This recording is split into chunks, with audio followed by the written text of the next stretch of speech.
grado décimo, para mí es un gusto estar acá. Vengo a presentarles la Guía de Competencias Ciudadanas. Vamos a verla. La Guía de Competencias Ciudadanas es una alianza entre tres asignaturas: Ciencias Políticas, Educación Religiosa y Ética. En la guía ustedes pueden encontrar las temáticas que utilizamos para realizarla. ¿Qué deben hacer? La guía consta de dos lecturas reflexivas escritas por el subcomandante Marcos del Ejército de Liberación Zapatista. Vamos a ver una imagen del subcomandante. ¿Qué deben hacer? Responder unas preguntas a nivel literal, inferencial y reflexivo sobre las lecturas vistas en la guía. Reciban un cordial saludo. El objetivo del presente video es contextualizar un poco en torno a las temáticas que vamos a abordar en esta segunda guía de carácter cognitivo. En esta guía nos vamos a encontrar con dos escritos realizados por el subcomandante Marcos, subcomandante del Ejército Zapatista de Liberación Nacional. En estos escritos vamos a mirar cómo él nos relata dos historias muy interesantes que son muy próximas al contexto en el cual nosotros estamos. De esta manera, lo importante de hacer esta lectura es que la hagamos con mucha conciencia, que entendamos cuál es el mensaje profundo que él nos quiere transmitir por medio de estos dos escritos y que a partir de ahí podamos pensar una pregunta en la cual nos cuestionemos cuál es nuestro rol en la sociedad en la cual habitamos. Si nos pensamos un proyecto que simplemente se limita a la estrechez del presente o por el contrario nos estamos pensando un proyecto que mira el horizonte que nos plantea el futuro.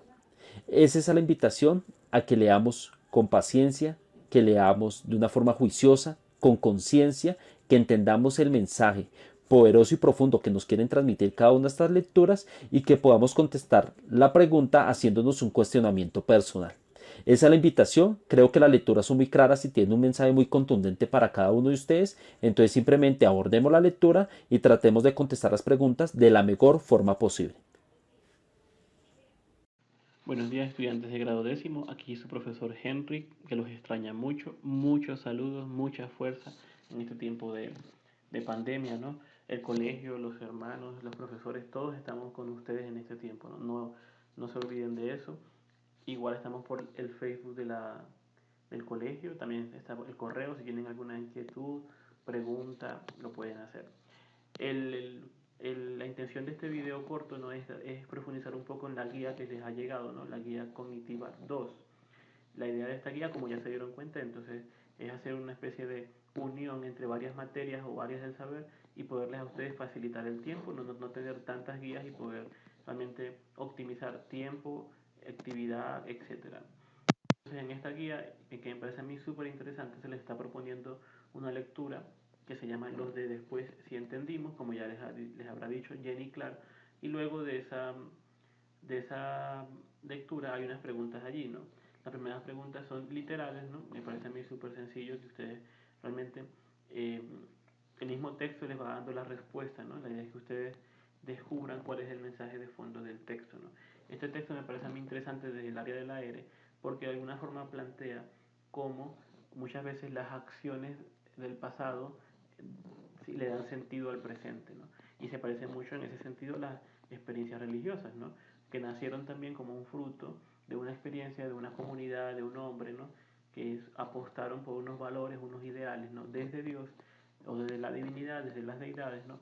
Y luego en el futuro otras comunidades a otras comunidades nos toca entender esas propuestas, ¿no? Por eso me interesa mucho que en la parte que dice inferencial ustedes un poco expliquen en qué sentido creen que la historia se parece a las historias de las experiencias religiosas y las creencias religiosas. ¿Cómo se pueden comparar, ¿no? Las historias de las religiones, ¿no? Que nacen también así en un contexto donde incluso a veces los que fundan las religiones como Jesús, Mahoma, Buda, han sido criticados, juzgados por sus contemporáneos, pero luego en el futuro son entendidos, acogidos y sus ideas cobran fuerza al punto de convertirse en una religión. Entonces la idea es que ustedes expliquen un poquito para ustedes cómo pueden comparar, ¿no? Y si es válido decir, que es la pregunta 4, ¿no? Que en la sociedad de hoy resucita de alguna forma la experiencia de Dios del pasado. ¿Por qué es válido, no? En la lectura ustedes se dan cuenta, quizás los niños resucitaron los ideales del hombre, o le dieron sentido a los ideales del hombre que había sembrado árboles, ¿no? ¿Cómo hoy podemos decir que resucitan esos ideales de esos hombres como Jesús, de esos fundadores religiosos en el presente, ¿no? Y bueno, ya la siguiente parte es más de reflexión, ¿no? Para que tú también, con tu propio punto de vista, también intervengas, ¿no? Entonces eso, o sea, estamos buscando realmente que sea una guía de provecho, que ustedes la puedan disfrutar, que tenga conexión con los temas que hemos venido viendo en las diferentes áreas, ¿no?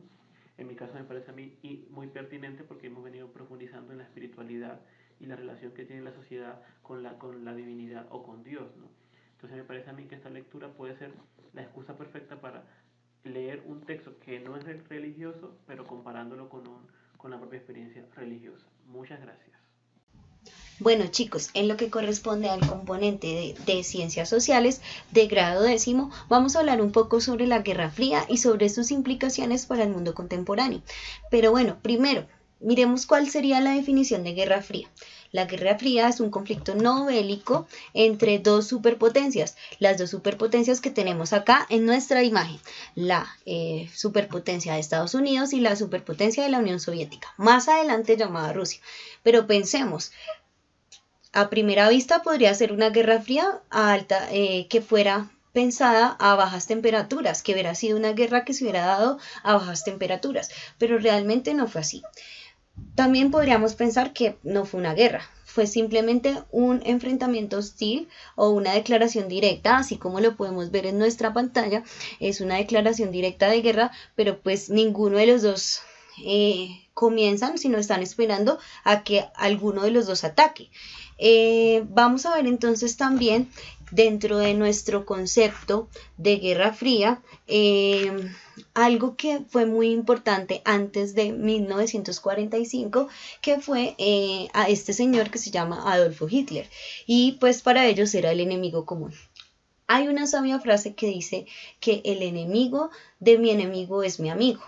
Y pues el enemigo común era Adolfo Hitler. En su momento, durante la Segunda Guerra Mundial, ellos pues se aliaron con el fin de eliminar el enemigo común. Tenemos aquí una de las causas principales de la Guerra Fría, a partir de que pues de unos sucesos que marcaron la historia del mundo. Entonces, primero tenemos acá los campos de concentración y pues de todos los miles de personas que fueron asesinadas dentro de estos campos de concentración. Tenemos aquí la intervención norteamericana a la guerra, que es la segunda imagen que tenemos acá. Finalmente, pues el avance armamentista y tecnológico que se tuvo durante la Segunda Guerra Mundial, que también dio paso a la finalización de la guerra el 6 y 9 de agosto respectivamente en Hiroshima y Nagasaki con el ataque de la bomba nuclear. Esto va a ser fundamental y crucial precisamente para que se hagan los acuerdos en el año 1945 y se cree una organización que va a ser muy importante para nosotros y pues para la historia del mundo, que es la Organización de Naciones Unidas llamada ONU. ¿Por qué? Porque ahí directamente se pueden hacer denuncias, se pueden criticar, ¿sí? Y después de hacer todos estos tratados, pasa algo que va a ser fundamental en la historia, que es las denuncias constantes por parte de los gobiernos norteamericanos por lo que está haciendo la URSS, y la URSS en las denuncias sobre las políticas expansionistas de Estados Unidos. Esto va a ser fundamental y crucial para que la Guerra Fría se vuelva tan importante, porque va a ser un conflicto indirecto entre esas dos superpotencias. ¿Dónde se van a hacer las denuncias? Pues por medio de la Organización de Naciones Unidas. ¿Por qué? ¿Por qué se pelean? ¿Por qué? ¿Cuál es el origen de esta Guerra Fría, de este enfrentamiento hostil? Pues que son dos modelos económicos diferentes, dos modelos económicos incompatibles, que dentro de su génesis o dentro de lo que se entiende por el modelo capitalista y el modelo socialista, no puede existir el uno mientras el otro exista. Entonces, por eso son modelos incompatibles. El modelo capitalista cree en la propiedad privada, el modelo socialista cree en la propiedad comunal. El modelo capitalista cree en los intereses individuales, el modelo socialista cree en los intereses colectivos. Entonces son modelos que difieren dentro de su génesis y por tanto si uno existe el otro no puede existir. Entonces, pero pues sin embargo durante la Guerra Fría, que fue una batalla silenciosa en medio de una carrera armamentista, entonces pues cada uno en medio de su modelo. Entonces si yo hago una bomba nuclear dentro de mi modelo capital, yo hago una bomba nuclear dentro de mi modelo socialista, y así sucesivamente va a pasar dentro de todo. Entonces dentro de la telefonía, dentro de todo lo que ellos van a construir, dentro de la batalla a la luna, la carrera por llegar a la luna, va a ser una batalla donde si usted lo tiene porque yo también lo voy a tener, entonces para poder justificar que era el mejor modelo. Otra de las cosas que se hicieron fue buscar aliados y crear pues aliados bajo diferentes maneras, ¿sí? ¿Para qué? O sea, ¿qué objetivo tenía buscar aliados dentro de todo el mundo, geoestratégicamente y geopolíticamente, para tener algo que va a ser muy importante para ellos, que va a ser el dominio y el control mundial? Ya no va a ser el control territorial como antes en la edad antigua o en la edad media, que el territorio era muy importante. Ahora va a ser el control mundial con respecto a la economía. El que tenga el poder o el que se vuelva una superpotencia económica pues va a tener el dominio del mundo, ¿sí? Pues porque le van a comprar, va a tener comercio, va a tener una vida más rentable, los ciudadanos de ese país pues van a tener mejores condiciones de vida. Hoy en día podemos ver que pues ir a Estados Unidos o llegar a Estados Unidos es tener una mejor condición de vida. Adicional también, dentro de lo que te conocemos como Rusia, también las condiciones de vida de Rusia también son buenas. ¿Por qué? Porque son superpotencias. ¿Cómo hacían ellos para poder tener el control y el dominio del mundo y habilitar o legitimizar su modelo económico? ¿A partir de qué? Pues de ayudas militares, ayudas económicas, golpes de Estado, o sea, gestionar golpes de Estado dentro de diferentes lugares, o también hacer espionaje. Eran muy buenos haciendo espionaje, los dos, con respecto al modelo capitalista o también con respecto al modelo de la Unión Soviética. Algunas estrategias que también hicieron, aparte de estas: el Plan Marshall se llamó, pues para lo que corresponde al modelo capitalista, los apoyos económicos a países europeos, impidiendo que el bloque comunista llegara allá. Adicional, crearon una organización que se llama la OTAN, que fue una alianza militar para impedir la intrusión soviética a los países europeos. Y con respecto a lo del espionaje, crearon una central de inteligencia americana que se llama pues la CIA, que es la central de inteligencia de ellos, y por el otro lado, dentro de la Unión Soviética, con su autor intelectual que es Andrei Bogdanov, crearon algo parecido al Plan Marshall que se llama el Comecon, apoyos económicos a países comunistas. También hicieron algo parecido a la OTAN que se llamó el Tratado de Varsovia, que fue una alianza militar para impedir las amenazas norteamericanas, y finalmente la central de espionaje de ellos se llamaba la KGB. Bueno, hasta aquí, chicos, hemos visto un breve resumen de la actividad cognitiva 1 y de lo que se pretendía también con la actividad 2, donde ustedes demostraran cuál era el modelo socialista y cuál era el modelo capitalista. Como podemos ver acá en esta imagen, vamos a seguir, vamos a ver un mundo polarizado, que quiere decir pues que hay dos polos: el polo de los capitalistas y el polo de los comunistas. Los que están acá de rojo son los comunistas o los del modelo socialista, y los de este lado los del modelo capitalista. Entonces vamos a ver un mundo bastante polarizado, donde pues a partir de todas las estrategias que hicieron, pues lograron obtener pues esta relación geopolítica en el mundo. ¿Qué va a pasar también? Pueda que no haya pasado una guerra mundial así como la Primera o la Segunda Guerra Mundial, pero hubo momentos en la historia desde el año 1945 hasta el año 1989, conflictos que posiblemente hicieron que todo el mundo tambaleara o que el mundo pensara que posiblemente podía pasar una tercera guerra mundial. Tenemos 5 sucesos importantes que quiero explicárselos a grosso modo y que ustedes los investiguen. ¿Listo?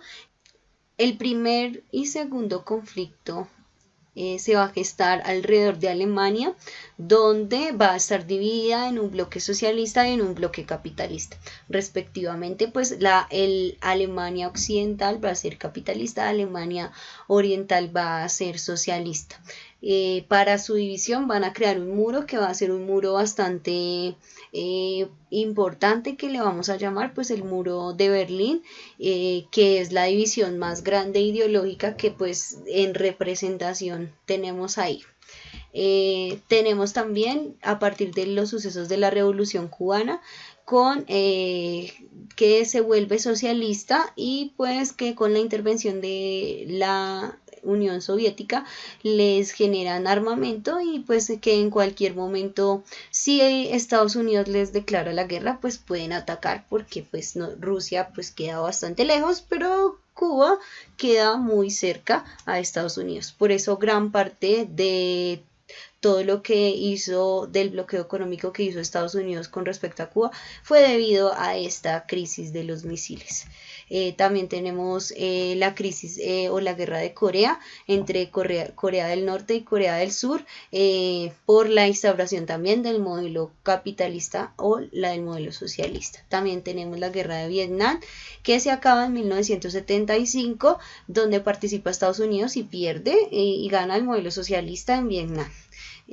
Tenemos alrededor un mapa, un esquema de todas las guerras que se vivieron, de todos los enfrentamientos bélicos que hubo, pero pues realmente la guerra no se dio.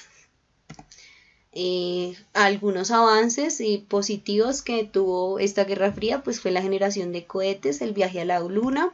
También tenemos el helicóptero MiG-24, tenemos los teléfonos, también tenemos los láseres que utilizamos en las fiestas, que utilizamos también para la generación de robots, tenemos los hologramas, los videojuegos y pues finalmente la pregunta. Dentro de la guía hemos dejado unos textos muy interesantes, muy importantes, donde se enuncian unas cosmovisiones de los pueblos latinoamericanos, donde vamos a poner en juego esas cosmovisiones con las intervenciones ideológicas que se generaron o se gestaron alrededor de esta Guerra Fría que también se vive en Latinoamérica, a partir de dos sucesos importantes dentro de los modelos socialistas, la generación de guerrillas latinoamericanas, y por el lado del intervencionismo capitalista o el intervencionismo latinoamericano, que fue la Operación Cóndor. Van a investigar, van a mirar y van a resolver las preguntas de reflexión. Espero que les vaya muy bien, que analicen y reflexionen detenidamente los textos y buena suerte. Espero verlos pronto.